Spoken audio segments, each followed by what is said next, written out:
welcome to Show Up, Stand Out, online visibility series for entrepreneurs. My name is Julia Stapleton. I'm your host, and today I have another amazing expert. And actually, you know, they call me the Queen of Visibility, but I have another queen in the house today.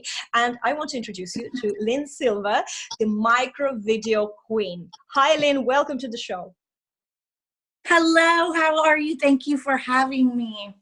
I'm so excited because this whole thing of micro videos, it's mind-blowing, and so many people don't even realize that there is this other way to use video. So I am delighted to bring you to the show and talk about this. Guys, Lynn is a micro video expert whose accidental strategy has ended up producing a 100% success rate when followed. Obviously, you have to follow the strategy. And she is now on a mission to teach other people and empower entrepreneurs to get that kind of success rate. That's what we all want, right? So, but it wasn't all so rosy and easy for Lynn, just the same way as it is for me. And you won't believe us, but you will have to, because you will have to take our word for it. We started from the place of absolute terror and so much shyness and so much, you know, resistance that I think that if we can do it, you can do it. So tune in. Lynn, would you be able to maybe just share in short your journey of going from absolute terror to doing live videos? And I know it held you for like a long, long time. It did. It did. So I've been in the online world since 2013, and I started out as a content writer. And then I ran out of work. I didn't have any writing assignments, and somebody asked me to edit their video. And that is how I just fell in love with video. And that was in late 2015. And of course, part of doing video means you need to be on video. And about this time is when, you know, Facebook Lives came about. And let me tell you, I just fought it and fought it and fought it. I'm such a private person, very, very private about my personal business. And I mean, you've read it. I read your posts. I have you on See First. So, you know, when you talk about, you know, people say they don't want to reveal their whole life, and, you know, to be authentic, you don't have to reveal your whole life. But I just didn't understand that. And it wasn't until this year, you know, I've been trying to break into video for, I've been saying 2.5 years for about a year. So I would say at least 3. Long. So at least 3 years. Yeah. And the thing that broke me in and helped my business truly start growing to where I'm ending the year and I have a video agency. I can say that now. I really, truly, I have a video business. And the number one thing was going live. That's it. Going live and dropping genuine value and genuinely just trying to help people. And I have a speech impediment. I say things incorrectly. I sweat. I shake. My voice shakes. I just have kept doing it. Wow. Well, you know, these are the things that we don't see, guys. We don't see when you're watching somebody and what they physically experience sometimes is not actually obvious on the video. And you would think that somebody is like so confident and natural. You don't see the, you know, the shaking and the runny nose or red ears going like really red and things like that, that then you feel it. It stops you from, you know, confident. Then God forbid you look at yourself in your reflection and you see all these things, but other people don't notice them as much because I think that they connect to our energy. But you're right, it's just something that it holds you back so much. But I love that you raised this issue with privacy. I'm extremely private person as well. There's only things I will say about my private life that I strategically, maybe they're good for origin story, because I kind of seem to naturally be a very strategic person. I didn't know about that. It's only by observation. Then I said, hang on a second. I do everything. I'm very practical, you know,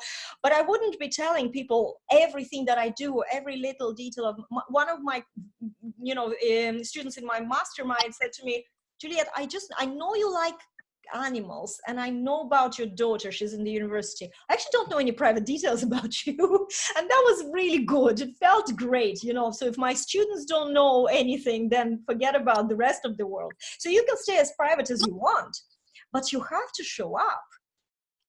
You have to be showing up. So and what you said is that, you know, showing up on live was a make or break, where you can say with confidence now, you know, this is the business I have, because you're showing up fully. Here's what happened. Just by showing up and sharing my knowledge on videos, what it did, you know, I did it, it was about a week and a half before it started happening, but consistently every day I showed up, and then people started messaging me in Messenger. And then I would take the lives, which is part of the strategy, and you cut them up into micro videos, and I would put them on Instagram. And so after about 3 weeks, Instagram, I started getting DMs. My business is built upon Messenger messages that were prompted from lives. That's how my business, that's like the foundation, the structure of my business. Nobody realizes that. You know, you hear people say, go live, go live, go live, but they don't truly understand the power that it has. But let me tell you, after, when you start getting bombarded and you're an introvert with private messages, it's the same way. You want to shut down. And so I really, really had to dig deep and, you know, not resist from answering people. And I just would stay focused on, oh, well, they're asking about video. They're asking about video. So if they would say, hi, you're so beautiful, I just, you know, yeah, I appreciate it. You know, I appreciate that very much, but that doesn't, you know, that's not what I want to talk about. I want to talk about video. I hear literally everything you're saying, because I went through probably 5 months of hating if I saw a messenger notification. Although my business is exactly like yours, it's all organic. I have not been running ads, and it's all about, you know, content and messenger. So it's true, guys. Tune in. If you're an introvert and if you're an empath, if you feel other people's energy, you do naturally want to protect yourself, because you do get exhausted and, you know, affected. But it's not so scary when you learn to manage it. That's the only, well, that's what we were talking about, aren't we? About learning. We've learned to manage this. We were just talking about it before you pushed live. Yeah. That I'm nervous, I'm anxious. I hope I don't mispronounce a word, you know, anything. Yeah. Well, you know, English is not my first language. I make up words, I make up grammar rules. I actually think people don't care at all. They don't care about your accent. They love your accent. You made a mistake, they love it. And, you know, nobody's there standing and waiting to start, you know, abusing you. And if there is a person like that, it's always about them. It's never about you. And those people deserve to be blocked. So as an empath and introvert, my advice to you, make a block button your best friend for the worst kind, but there's not that many of them in the world, and just, you know, prepare yourself and just do it. It's managing. I think it's like with everything, you know, we have this gift. I think if you're an introvert and an empath, you have a gift of extra energy and being extra sensitive, and it's all about just managing like a muscle. You're just like working it out, and then it becomes a little bit easier. But the resistance, it doesn't go through. We were just discussing this, the resistance, the self-sabotage, all these things, they are constantly present. We just learn to not to listen to them. I think something hit earlier this year. The thought hit, I was getting ready for bed, and I thought, here I am going to sleep again, and all I want is my video business. All I want are just video clients, no more writing clients. And I'm going to wake up, and that's all I'm going to want. And tomorrow night, I'm going to go to bed, and I'm still going to want to do videos. And that was in about February. And that's when I realized, oh my gosh, I can sit in fear and not do anything and not take any action, but I'm still going to go to bed, and I'm still going to wake up loving micro videos and knowing deep down I can do this. So if I'm going to go to bed and wake up like that every day, no matter what happens in a day, I may as well just go for it. And it kind of really, really shifted my thinking, and it trumps the anxiety and the fear of being more, I mean, I consider myself socially awkward or antisocial, and but I love doing micro videos. I love it. And my love for micro videos trumps my social awkwardness. I love the way you put it. And in fact, when you find something that you love doing in what you're doing, a lot of people bend backwards just to get more clients or more money or more whatever, but they're actually bending backwards, and that's not a comfortable position, right? Because they're not doing, they take on things that they don't enjoy doing. But when you find something, I actually hear you on video editing. I love video editing and cutting and all these things. I love it.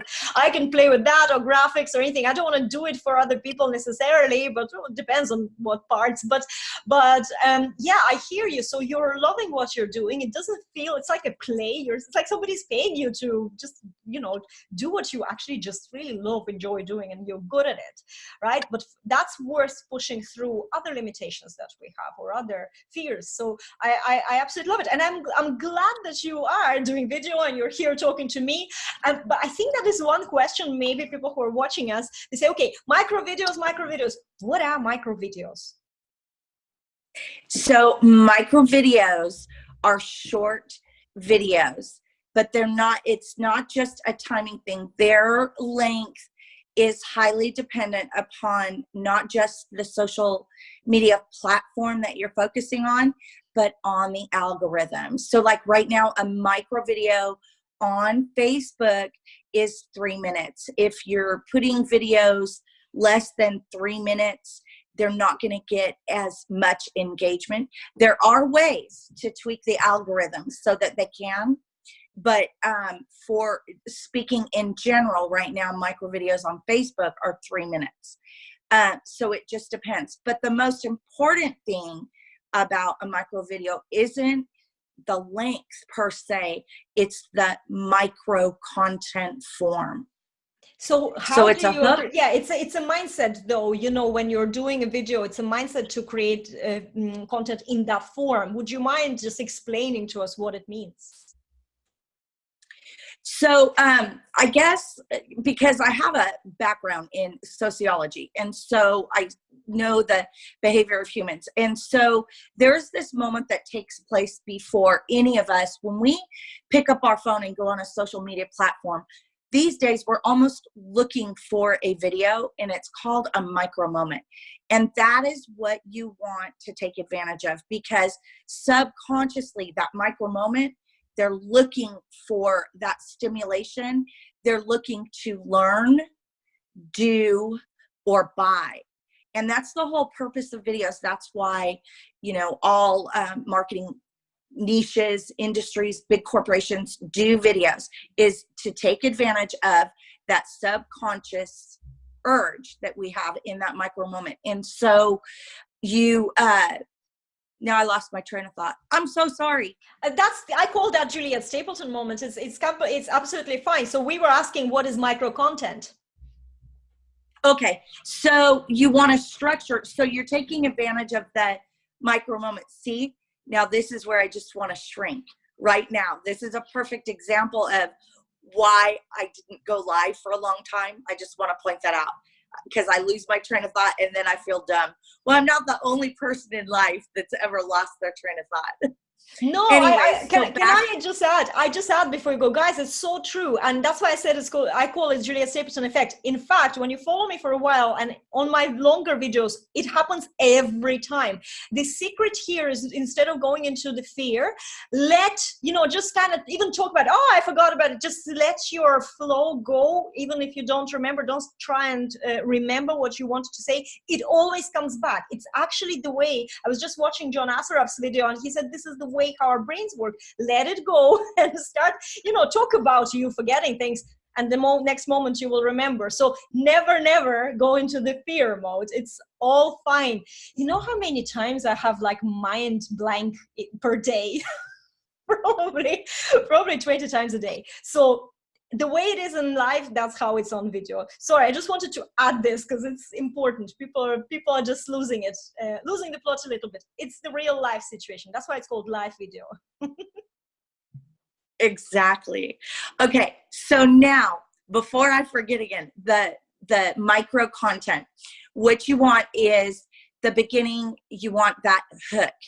And they say a lot of statistics are saying you have to hook them in the first 10 seconds. I'm sorry, there is no statistic out there in real life with every single one of my clients that points to 10 seconds. It's 3 seconds. You have to hook them in 3 seconds. So the hook is the headline, the opening image or scene, and the music. If they listen to volume, it's also the music. So those are the 3, and it's got to be the first 3 seconds, not 10. It's 3 seconds. So you have your hook, you present your problem, and you present your solution. Period. That is actually, that's an interesting question. I have a question for this. So for example, what if I did the live video and I just, I just trim it into smaller bits. I didn't edit too much, so I don't have a music, and it's all I'm relying is that they start playing, they see me, and I start talking. If we are talking about 3 seconds, in a way, if I wanted to, open up with a good question or go into something and then ask a question, that's pushing it into 10 seconds length. So you're saying the title, your thumbnail will play already such an important note, and how you start in terms of visually. And then, so don't start with, and just go into speaking confidently. Is that what I'm getting? For example, if you had no editing as an intro or anything like that, just raw. Yes, exactly. The headline, and then I've learned with YouTube, oh my gosh, thumbnails. They like a video was up. It was up for, I think, 10 days, and he had me change the thumbnail. And usually if it's been up that long and it doesn't have, high views, it's not going to have high views. Oh my gosh. Wow. After we changed the thumbnail, within 24 hours, he got just under 1,000 views, and it had already been up for like 10 days. Yeah. So this is so interesting. Your hook, it's that thumbnail, it's or that opening scene, it's the headline. That's why the square videos with the headline, caption is so big right now, because that's a hook. Another good thing is pattern interrupts, because pattern interrupts literally stop the scroll. It makes the person, when you see a big flash or something that zooms in and then zooms out, it'll stop. You subconsciously stop. And because it's rapid movement, and that's what you want. So interesting. Yeah. So you can start a video with some crazy effect, and they'd be like, oh, what's that? And they start looking into that. Oh, this is so cool. There is the most awesome business. It's, what's it called? It's for us that are over 40 that gain weight, and they do exercise videos and stuff. But about a year ago, one of them, it's a team, but one of them used to go on the video and he would stick his face right up to the camera and he'd do this. And it got, they got views. He would get attention, but he did it so much that, viewers started complaining, and he's like, well, okay, I got to think of another pattern interrupt because I can't, and so That's now true. He doesn't do that. But I used to just crack up because he would stick his whole face and just do, but yeah. This is actually really good what you said, that the audience eventually started getting tired of that. And, as marketers, we have to, not every day we can, but we have to reinvent ourselves. So we'll find something, and then maybe in 2 months you need to change it and do something a little bit slightly different. But it's still very, very interesting. Exactly. And a lot of them, if they don't become annoyed, then that type of tactic that you're using, they become immune to it and they just tune it out. So you definitely have to switch things up. Definitely. Like there's certain parts of thumbnails where you keep the same, but there's certain parts you don't want to keep it too redundant because it won't grab attention anymore, certain elements and stuff. So yeah, exactly. That's so true. So even if you're creating like custom thumbnails and you're trying to keep your brand together, you still want to mix things up and maybe, you know, keep some sort of themes and then change some themes. So it's not always looking the same, because that's what I noticed. People do tune out. Yeah, if you're constantly growing your audience and there's new people coming into your audience all the time, then of course the new people, they haven't seen it, they haven't got used to it yet, and maybe it will work for them, you know. But usually I find that you can't rely on that as well. So it's good. But it's a good thing. It keeps us on our toes and creative, and you know, you just have to have fun with it, I think. Right. And you really do. I didn't realize this before because I didn't have like a business that was consistent and, you know, successful until here recently. But your customers, you want to retain them because they're the biggest part of your growth. If you are delivering on your products or your services, your customers are going to start out low end and they're going to gravitate and you're going to resell to them. But more important than that, the reason you're reselling to them is because they're growing because of your products and services. And that's what you want. So you want to have that steady flow of micro videos that attracts your hot, warm, and cold traffic. Exactly. But I never realized the importance of retaining and still serving your customers that you already have. You still have to cater to them and satisfy them. That is so true. I see that, and it's true that anybody who is my, you know, mastermind students, or they've purchased my course, they are the best, and they're the best audience as well anyway, because they're already hot audience. Even after they bought the product, they're still following you. In fact, what I've noticed, and this is, guys, if you're looking for engagement and things like that, and you're like, oh, nobody engages, maybe nobody's watching, but a lot of people only start engaging after the transaction happened, after they bought something from you. Then they start feeling more, you know, because you're in their life, and they feel more you know, engaged with you, and they are ready. And it's true that you need to make sure that your current customers are, you know, satisfied with you being there and giving them stuff. And you know, some of them won't buy anything, but some of them will be throwing money at you. That's just how it is, you know, because they'll just want to have more of you in their lives. That's how I see people who are, you know, buying everything that you have. They usually are just, it's like the hunger they have for you. And that's why you need to show up on video, so you get that energy, and you get people hooked up on you a little bit. You know I buy from people that I love. I don't buy from people for any sensible reason. I go for people who I follow. I have to tell you something.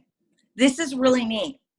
I've been watching you for months and months and months, and I wish a few years ago I had run into you, because you could have sped up my journey a lot faster. But the day you contacted me about coming on and talking with you, that it was Wednesday or Thursday, because that's when I start planning my following week, is Wednesday and Thursday. On my list, I was trying, this is funny, this shows how shy and introverted I am. I was trying to figure out a way to reach out to you and build rapport and ask you if I could be on your podcast. And so I was like, I'm and I'm shy. And so I put it off for, and I said, this is just a 2020 goal that I'm going to be interviewed by Juliet Stapleton. That Saturday you messaged, and I was like, I jumped out of bed because I read it when I was in bed. I jumped out of bed, and I'm like, this is when you really open yourself up and really lay your intentions. It's amazing things that can happen even when you are shy. Why would I be shy to contact you? But that's I can totally relate. Yeah, we are talking ourselves out of these things. And I remember the first year when I was running my show. And in fact, I started doing my live videos more like interviews, because it's much easier when there's two people, a conversation, than you're yourself. So I ran twice a week. I had my show on, and I was sometimes very surprised by the guests that I was attracting, and whether I asked them or this just somehow it happened. And I just sometimes just sent invitation or sent messages in bulk, because I was so scared to actually just contact one person. I thought it would be easy if I just have this like almost a template, just send it to a few and then see how the conversation goes. And a couple of people that I've attracted, they are huge, massive, people very much ahead of me. And they came to my show, and, then they shared my show with their audience. They recommended other guests, and you never know. You can't be afraid. But this is a funny thing as well. I can reply, because I think that you, Lynn, you commented on one or two posts, just left a comment, and I checked you out. And this talking about the need of optimizing your first Facebook profile. So somebody checks you out, and this straight away tells what you do. And when I'm checking out Lynn's profile, it says Microvideos, the queen of microvideos. And I'm saying that's what my audience needs. It needs to know what microvideos are. I know how effective they are, whether you're running ads or not. We are talking about organic strategy here. If you're running ads, right, they're brilliant as well for brand awareness and things like that. And you see, I have a third eye here on the shelf, my third eye. So you were thinking about me, and I thought about you, and I reached out. That's how it works, guys. You always trust your gut and go with it. Don't listen to your head and the fears. And I love that you shared it. Thank you so much. I feel very good about it. Brilliant. So let's just, to wrap up, because it's a short show and we've already discussed, let's just talk about the practical things. I'm being so practical. Let's talk about the practical things and just summarize. So micro videos are shorter videos with massive value, where you, in just one video, just give like one but really good piece of advice or something like a micro content. You don't need to cover the subject fully. It's just a small part, but that part needs to be to the point, and they feel like they got some sort of like a great value out of that. And on Facebook, from what you said, it's about 3 minutes right now. And the most important thing to remember, that you have 3 seconds to get people to watch the rest. And to, so 3 seconds, make sure you have your description, your headline, use emojis, whatever you need to stop that. Make sure your thumbnail looks great, your title, think about these things beforehand. But there's one more thing. So we were talking about this, and I'm looking at the topics, and I think that we kind of covered, because one of the topics you said to me was how to repurpose your lives and gain visibility with 3 weeks or less. But so I'll just leave it with you. You might have already told us, because I think that what you said about Instagram that's what it was, cutting down. But if you want to say it, like, just summarize it again. If I have a good life, what do I do then?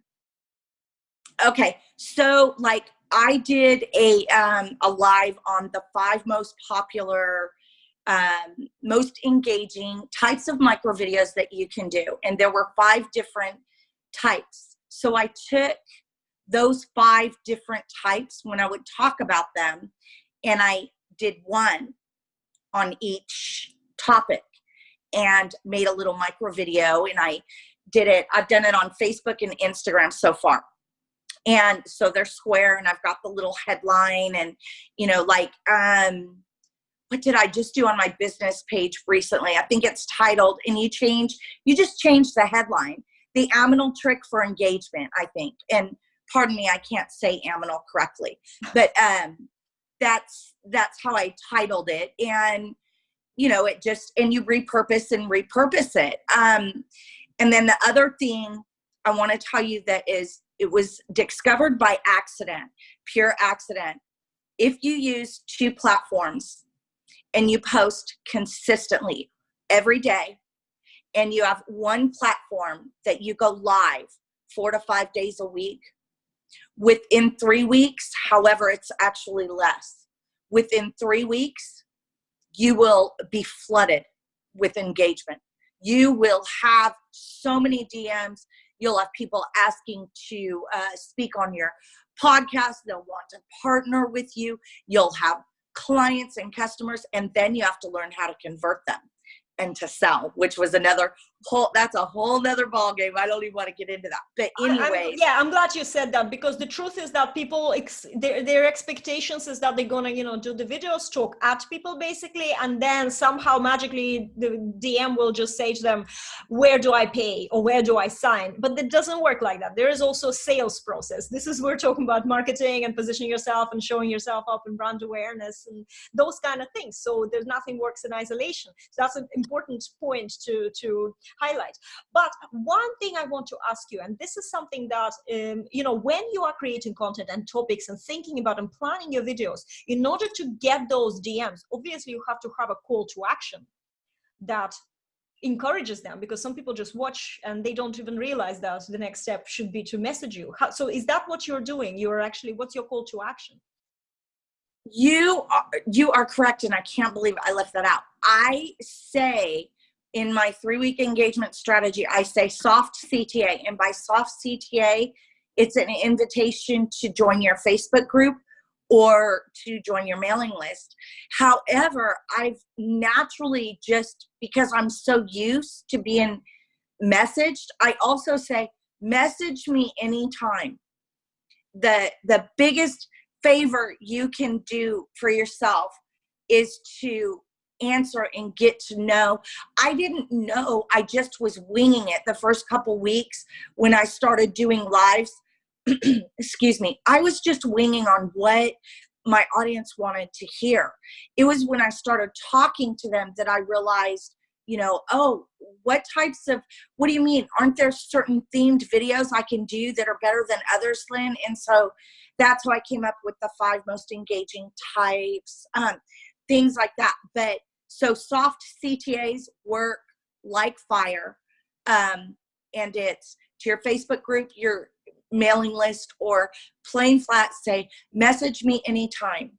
I love it. Can I add something? Because something came into my mind when you were talking about soft CTA. I know that, and it's something I suffered in the beginning a lot. When it came to the end of the video, or where you have to do the call to action, that's where you shut down, you know, because it's like an obvious thing where you have to sell or something. And even if you're just inviting to join the group or say message me, it feels like you're selling, so you shut down. And I see that in some of my students as well. They do so fantastically well, comes to the end, and you know, it's like they just deflate on the call to action.